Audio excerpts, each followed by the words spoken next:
अच्छी स्थिति, मजबूत स्थिति बनी हुई है। यदि कोई वैवाहिक समस्या ऑलरेडी चल रही है, आप पहले से विवाहित हैं और आपस में परेशानियां चल रही हैं, तो वो मनमुटाव यहाँ पर उसका भी शायद समाधान इस पीरियड में हो जाए। अमूमन तौर पे अच्छा रहना चाहिए। वनस्पत आपकी बृहस्पति अथवा तो शुक्र की दशा ना चल रही हो, यदि वो चल रही है तो थोड़ा सा ध्यान दें। ऐसी स्थिति में उपाय के तौर पर आपको महामृत्युंजय मंत्र के जाप अवश्य कर लेने चाहिए या करवा लेने चाहिए। राधे राधे दोस्तों, मैं आचार्य राधा वल्लभ मिश्रा आपका हमारे चैनल एस्ट्रो प्रॉफिट में बहुत बहुत अभिवादन करता हूँ। बृहस्पति मेष राशि से वृषभ राशि में संचार करने जा रहे हैं। 1 मई 2024 से 14 मई 2025 अंदाजन 12.5 महीने ये वृषभ राशि में ही गोचर करने जा रहे हैं। और ये जो राशि परिवर्तन हो रहा है, ये आपके जीवन पर, आपके स्वास्थ्य पर, धन पर, परिवार पर, लाभ पर, हानि पर, व्यवसाय पर, जॉब पर किस तरह प्रभाव देने वाला है, उसे इस वीडियो के माध्यम से हम जानने जा रहे हैं। 9 अक्टूबर 2024 को बृहस्पति वक्र होने वाले हैं, जो 4 फरवरी 2025 को दोबारा से मार्गीय अवस्था में वापस लौटेंगे। अब जानते हैं इन सबका किस तरह से आप पर प्रभाव पड़ने वाला है, और आज का ये वीडियो आरंभ करते हैं। वृश्चिक राशि के दोस्तों के लिए बृहस्पति दूसरे भाव के स्वामी है और साथ साथ पंचम भाव के स्वामी भी हैं। यहाँ पर बृहस्पति सप्तम भाव में से जा रहे हैं। सप्तम भाव से जीवन साथी, साझेदारी, बिजनेस पार्टनर्स, विवाह, इन सब विषयों के विषय में पता चलता है। और यहाँ पर बृहस्पति आपके लिए द्वितीयेश हैं, पंचमेश हैं और सप्तम भाव में बैठे हैं। द्वितीयेश होने की वजह से और सप्तम भाव में जो बैठे हैं, तो इस भाव को मारक स्थान भी बोलते हैं। तो हम फलादेश देते हुए इस पर भी ध्यान देंगे। यहाँ बृहस्पति का सप्तम भाव में संचार हो रहा है, तो शास्त्रों में जो वर्णन आया है पहले उसे समझते हैं, किस तरह से सप्तम भाव में बृहस्पति प्रभाव देते हैं, और फिर वृश्चिक राशि पर जिस तरह से वो प्रभाव देने वाले हैं उसे भी समझते हैं। शास्त्रों में आया है, जब बृहस्पति सप्तम भाव में से गोचर में जाते हैं तब चिंताएं बढ़ती हैं, चोरी आदि की संभावना रहती है, सरकार की तरफ से, गवर्नमेंट की तरफ से थोड़ा भय होता है। धन आप पर हो तब भी ऐसा महसूस होता है, अभी पैसा जो है वो हाथ में नहीं है, बहुत टाइटनेस महसूस होती है। आप यदि व्यवसाय में हैं तो धन के सर्कुलेशन में, उसके प्रसार में, उसमें भी अड़चनें आती हैं। संतान से, संबंधियों से अच्छी नहीं बनती है, और इस वजह से थोड़ा सा मन जो है वो अप्रसन्न भी रहता है। अब यहाँ पर आपके लिए बृहस्पति किस तरह से फल दे रहे हैं उसे अब समझ लेते हैं। ये बृहस्पति द्वितीयेश हैं, पंचमेश है, सप्तम भाव में बैठे हैं, लक्ष्मी स्थान के स्वामी हैं, विष्णु स्थान में विराजमान है। तो ये तो है, इच्छाएं तो पूरी होती हैं, पर अड़चनें भी साथ साथ आती हैं। पहले अड़चन आती है, फिर इच्छाएं पूरी होती है। तो बृहस्पति का सप्तम भाव पे से जाना ये तो दर्शा रहा है। यदि पार्टनरशिप में बिजनेस है, व्यापार है, तो जो बिजनेस है उसमें विस्तार, एक्सपेंशन तो पॉसिबल है। बृहस्पति जो है वो एक्सपेंशन देते हैं, परंतु साथ ही साथ मतभेद भी संभव है।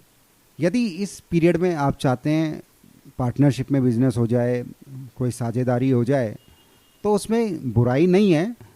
बस ध्यान ये दें, जो भी आप नया व्यवसाय अथवा व्यापार जो है वो साझेदारी में करना चाहते हैं, तो मुहूर्त बहुत अच्छा चुनें। पिता की तरफ से सहायता प्राप्त होनी संभव है। यदि किसी नए कार्य अथवा जॉब की तलाश में आप हैं तो उसमें भी सफलता मिलनी संभव है। दशम से दशम भाव से बृहस्पति जा रहे हैं। मान सम्मान में भी वृद्धि होती है।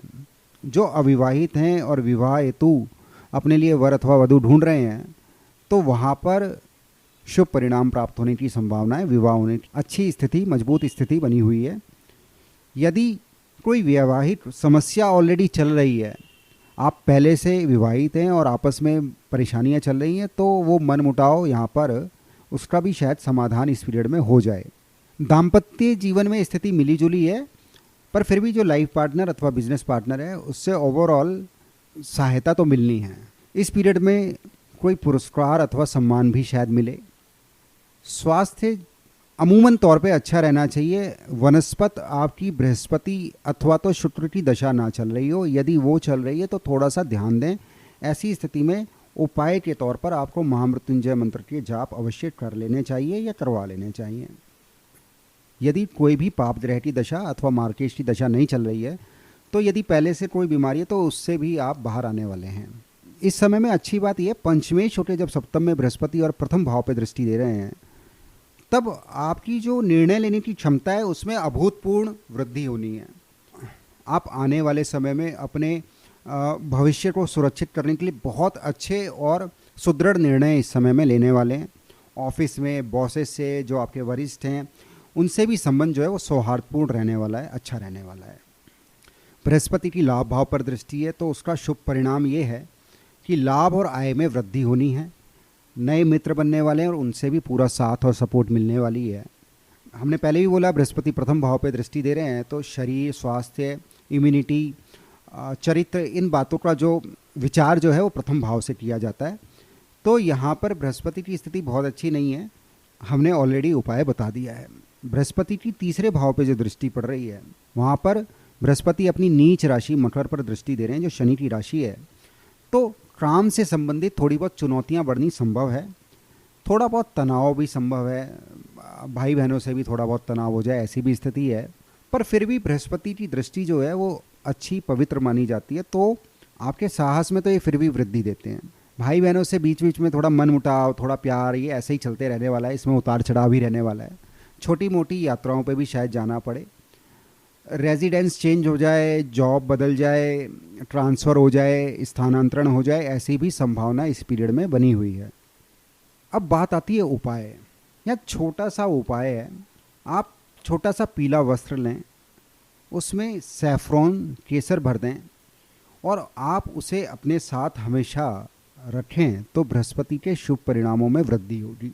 दूसरा, कोशिश करें अपने वस्त्र जो है वो आप इस पीरियड में डोनेशन में ना दें, वस्त्रों का दान ना दिया जाए तो वो अच्छा है।